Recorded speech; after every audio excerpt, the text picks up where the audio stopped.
Crime two border range ભુજની ટીમે ગાંધીધામના મહેશ્વરી નગર વિસ્તારમાં દરોડો પાડી ભારતીય બનાવટના વિદેશી દારૂનો મોટો જથ્થો ઝડપી પાડ્યો છે.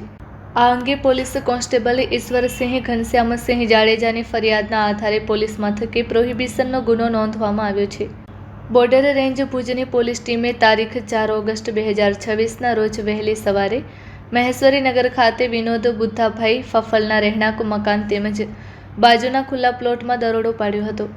કાર્યવાહી દરમિયાન ભારતીય બનાવટના વિદેશી દારૂની બોટલો, ક્વાર્ટરો અને બિયરના ટીન મળી કુલ 1404 નંગ કિંમત ₹2,72,232નો પ્રોહિબિશન મુદ્દામાલ તથા ગુનામાં વપરાયેલ 30,000 કિંમતનું મોટરસાયકલ પણ કબજે કરવામાં આવ્યું હતું.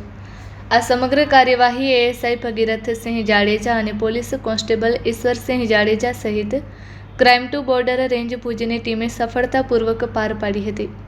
Report by Bharati Makhijani, Gandhidham.